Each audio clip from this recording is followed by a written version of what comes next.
Well, hello, and thank you for tuning in to this short presentation.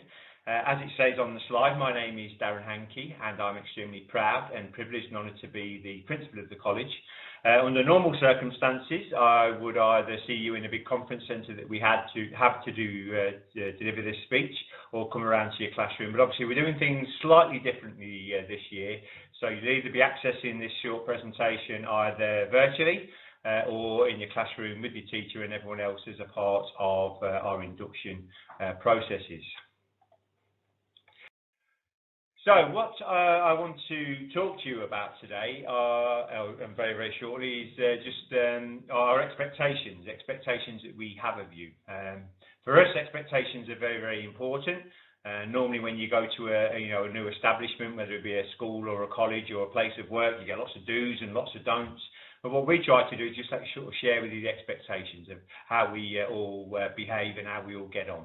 And so these set the tone for how we interact with each other. And as it says there, our population at the college, under normal circumstances, is around about 5,500, 6,000 staff and students. So that's quite a significant proportion of the Hartlepool population come to the college.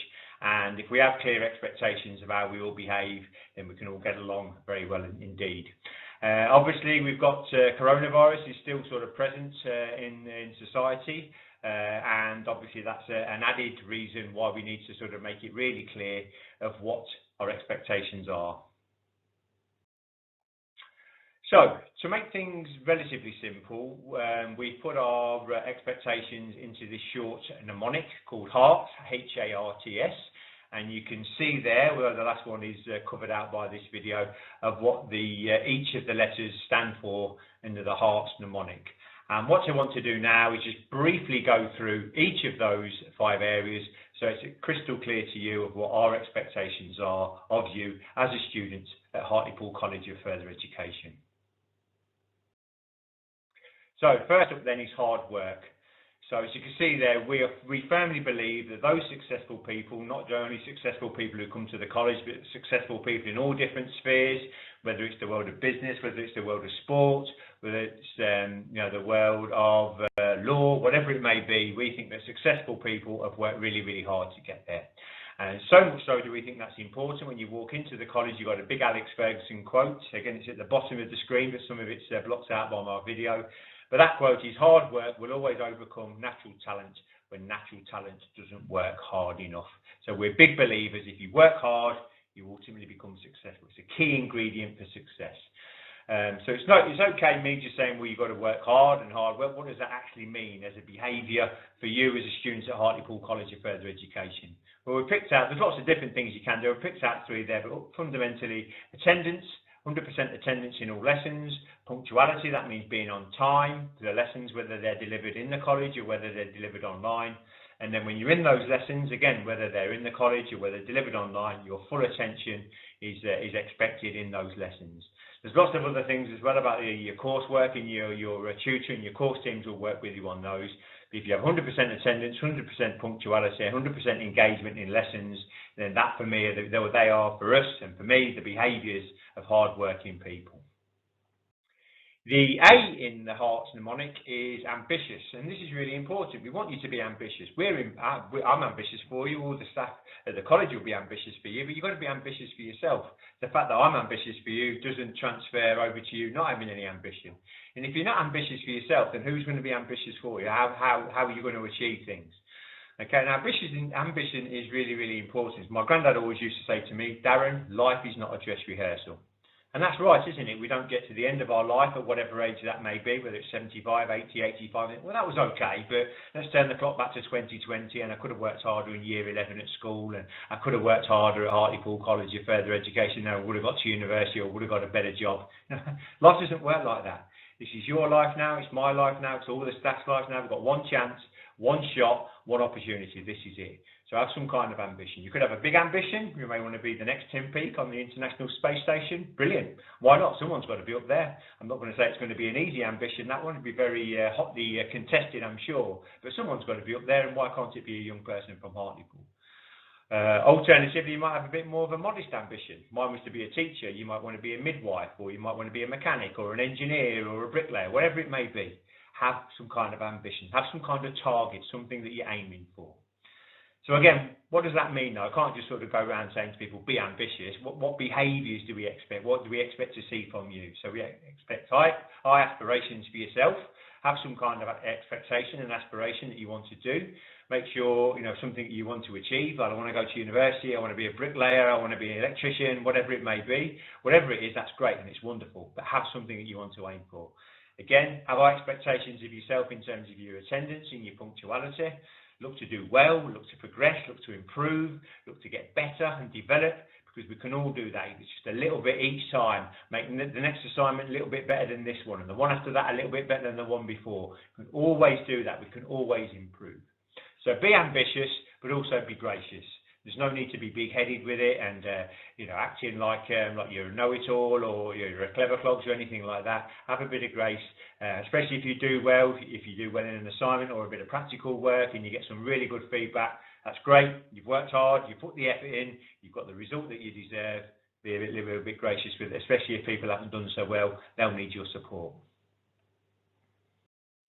We then move on to resilience. We need our students to be resilient, and I'd love to be able to stand up here and say, especially to younger students, that now you're a young adult, life will be absolutely perfect. There'll be no bumps in the road at all, and between now and the rest of your life, things will be absolutely perfect and go absolutely swimmingly. And I'm afraid, life is tough at times, and we've all learned that this year, haven't we, with coronavirus. It's really come and hit us sideways as a country, and it's been quite sort of catastrophic. And you and your family may have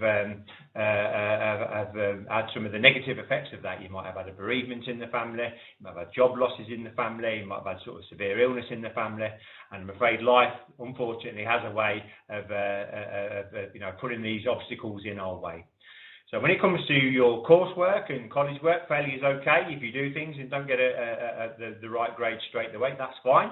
But ultimately, it's only fine if we try and use that to improve. So for me, ultimately, when we come to a bump in the road or an obstacle, we have two choices. Number one, we can quit, we can give up. This is no good for me, I'm going to walk away, I'm going to leave it. That's an easy way out. The harder way is to say, well, you know what? I thought I worked hard at that last assignment or doing that last bit of practical work, but I didn't get the grade I anticipated. I'm going to find my tutor, I'm going to find out what I can do to learn, to develop and improve and get better. Now that's a harder way to approach things, but it's also a more effective and it's a better way to approach things, and it's what successful people do. So again, in terms of specific behaviours for you, constantly seek feedback. How can I improve? How can I develop? How can I get better?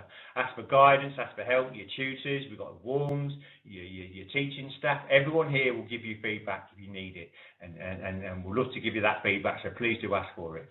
If things don't go so well, don't blame others. If you can't get here on time, if your attendance is not right, take a bit of control. You can control getting here, being here on time, the quality and the effort that you put into assignments. So don't blame others if things haven't gone too well. Fundamentally, you are in control of your actions. We can't necessarily control things that happen, so we can't control coronavirus, or we can't control the fact that the government put us into lockdown, but we can control how we react to that, and we can control our attitude towards it. And fundamentally, that's what being resilient is all about. When it comes to resilience, there's this little poem by William Ernest Henley, and it's called Invictus. And what I'll do, I'll just be quiet for a few seconds and let you read that.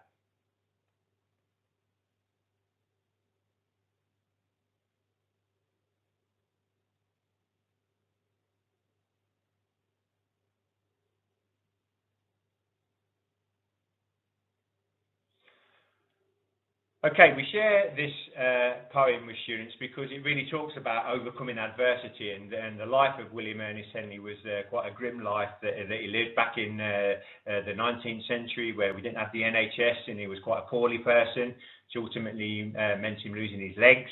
And you can imagine what that sort of type of procedure would have been like without the hospitals that we've got today. So he sort of wrote this, and you can see just by looking at the first line, out of the night that covers me, black as the pit from pole to pole. So he's talking about really sort of dark time. But then if you look at the rest of that, it's that I thank whatever gods may be for my unconquerable soul. So even though it's a dark time, it's a harrowing time, he's still grateful for what he's got. And I quite like the last line there, that I am the master of my fate, I am the captain of my soul. So what he's basically saying is that we can't control all these things. We can't control things like coronavirus and the impact and how our government deals with coronavirus. But what we can control is how we respond to that and our attitude towards it. So, and ultimately our fate and our soul, we can control how we deal with it. So each year I have a bit of a competition. We'll do it sort of slightly differently this year. So the competition is, if you can come to my office, room 235, if you can quote this poem to me, word for word, without any notes, if you're the quickest student to do that, I will give you a reward for doing that. It's a wonderful little poem. Even if you don't want to engage in that little competition, be reminded of this poem, keep it safe somewhere, keep referring to it, especially when we come to bumps in the road.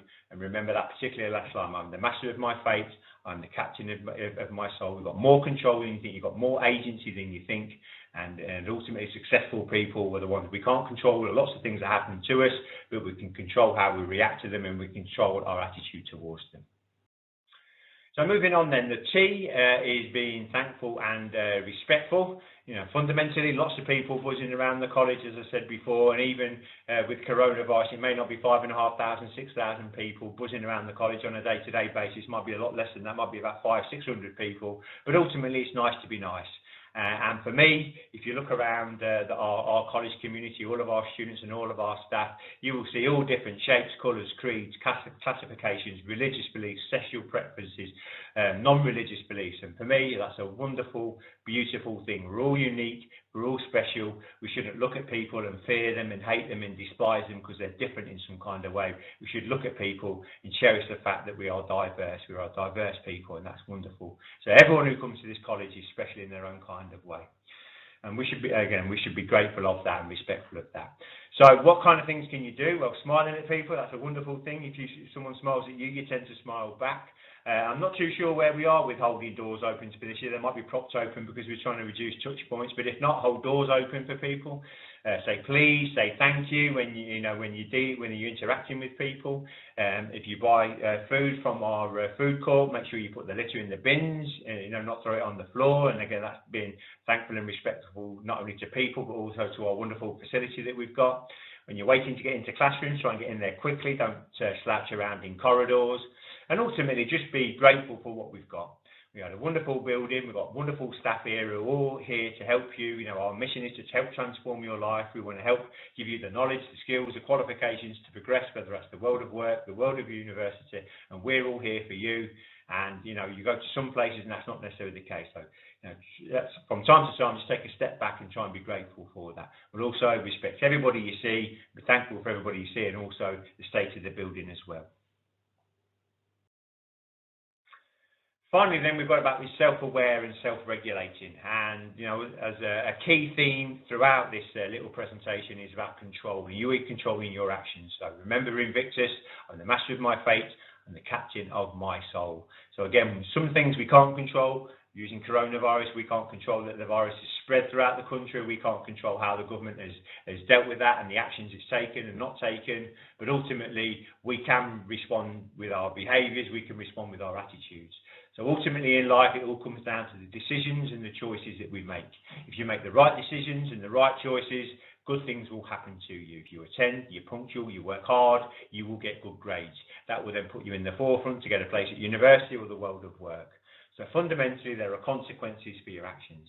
If you don't attend, you're not punctual, don't do the work, you know what the consequences for those things are. So again, expected behaviours we have of you to be self-aware and self-regulating, your attendance, your punctuality, being nice. Again, these are constant messages that have been in this presentation. Know what your targets are, know how to progress, know how to prove, to learn, develop and get better. And again, if you do all those things, the world will be your oyster. You will leave us in a successful position. You will then go on to the world of work or the world of university, whatever it may be, and pass through the college in an effective manner. So they're the kind of behaviours that we expect from you. Okay, so there's a summary of hearts, and you'll see those, they'll be repeated to you quite a lot, so you'll see signs of those around the college. And fundamentally, if you do those 5 things, then your time at the college will go very well. And as I said, ultimately, we want to transform your life. That means give you the knowledge, the skills, the qualification, and the confidence to progress. And if you do your bit by behaving in the right kind of way, then believe you me, this will be you'll be able to have a successful time at the college, and it'll be a successful partnership between yourself and the college. So just a key reminder of some of the other measures that we're putting into place in terms of coronavirus. So again, try and keep your distance from people if you can, preferably 2 meters, but if we have to get a little bit closer in some circumstances, just make sure that you're doing that with precaution. So we call that 1 meter plus. Okay, wash your hands regularly. There's plenty of places where you can wash your hands, and again, at least for 20 seconds. If you can't wash your hands, there's lots of sanitizers around the building. So wash your hands, sanitize your hands regularly. In the corridors, keep left to make sure that we're keeping people moving and trying to keep people out of the way of each other. So keep left in the corridors. And again, in those public areas of the college, so the corridors while you're waiting to get into class, whilst you're waiting to get into the canteen, in the atrium, as you enter the building, as you leave the building, please try and wear a face covering.